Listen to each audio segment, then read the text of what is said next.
Professor, ainda dentro da questão do Epstein, esse caso em si, ele está nos chocando com tudo que está revelando. Parece que quando não pode mais piorar, piora, e piora bastante, piora em bastante intensidade, inclusive. Isso incomoda o eleitorado estadunidense como incomodaria o brasileiro?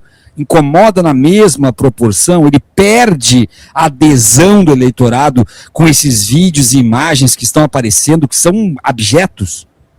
Esse fato, né, foi objeto de uma matéria do New York Times de anteontem, né, mostrando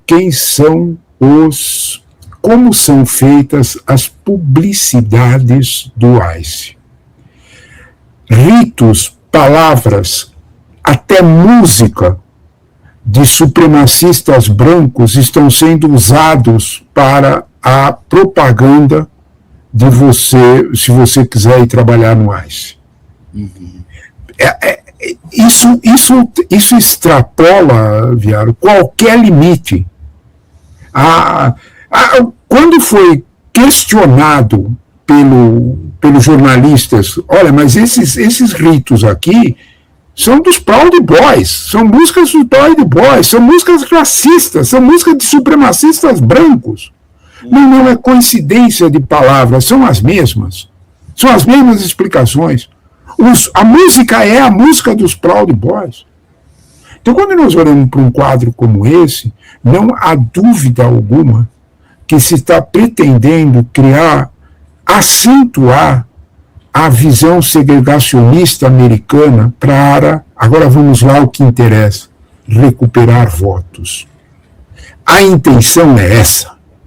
A intenção é perceber que o Donald Trump tem uma aprovação que hoje é de 36%. Eu estou falando da pesquisa de quase 15 dias atrás da Ipsos Reuters. Hoje deve estar mais... Com as atitudes de anteontem, de todos os ritos, ela deve estar pior. Só 36% dos americanos estão aprovando Trump. Então, isso sinaliza um risco enorme, em especial nos estados swing, naqueles estados pêndulos, porque os estados são mais ou menos tradicionais nos Estados Unidos. Dos 50 estados, 43, 44 estados são definidos, ou são republicanos, ou são vermelhos, ou são azuis. Não tem muita definição nisso. Meia dúzia de estados decidem as eleições. Meia dúzia de estados vão decidir se Trump terá maioria, se preserva a maioria nas duas casas, ou perde em uma delas, ou perde nas duas. Aí é que está o medo. A eleição norte-americana de novembro não é uma eleição simples e midterm, é o tradicional, é uma eleição plebiscitária. E isso é absolutamente sensível, porque os 2 últimos anos, a eleição será em novembro, e ele terá mais 2 anos de mandato em novembro. Os 2 últimos anos, ele poderá se transformar no tradicional lame duck, no tradicional pato manco americano, que não faz nada, porque o Congresso não deixa.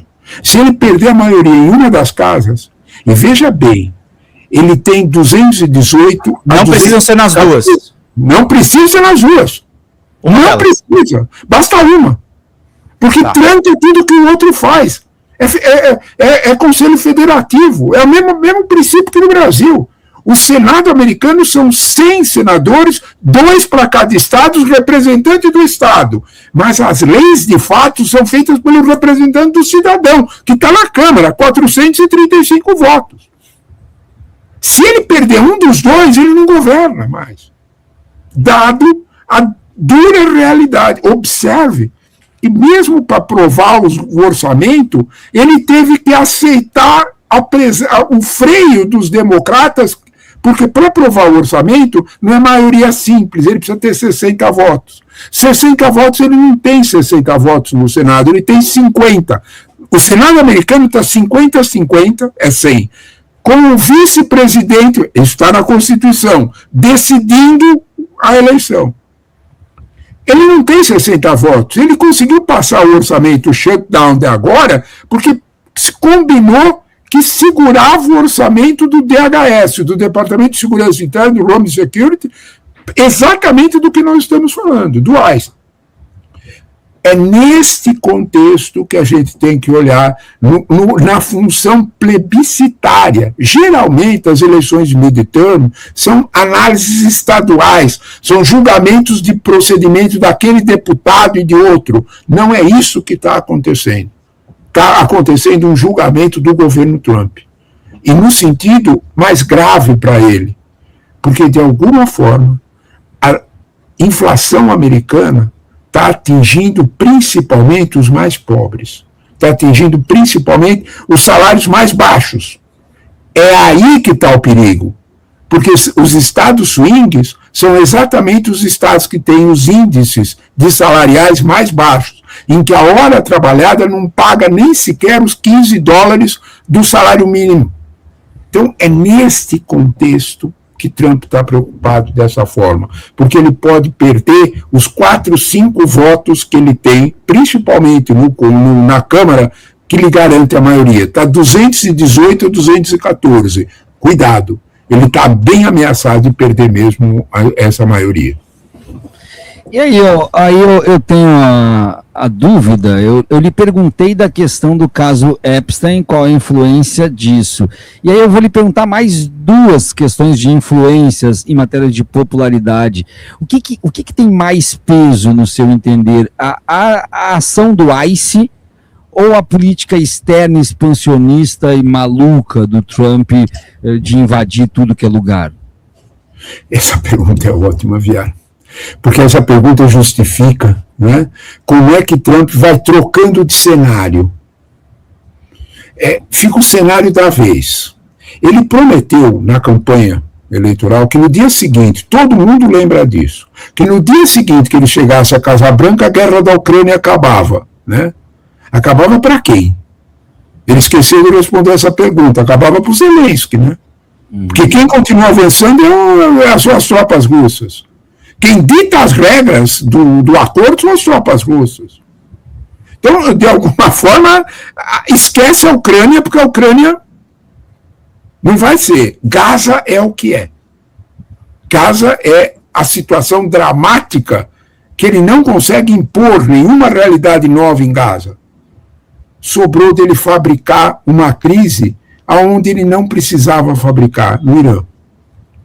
O Irã, de certa forma, depois da Guerra dos 12 Dias, oficialmente, os Estados Unidos tinham encerrado o avanço nuclear iraniano. Lembram disso? Que ele disse, os bombardeios, os super bombardeios, acabou o programa nuclear iraniano. Nós precisamos perguntar em qual Trump nós acreditamos. Naquele de junho do ano passado ou no de agora, que diz que eles estão montando, que precisa terminar o acordo nuclear? Não tinha acabado?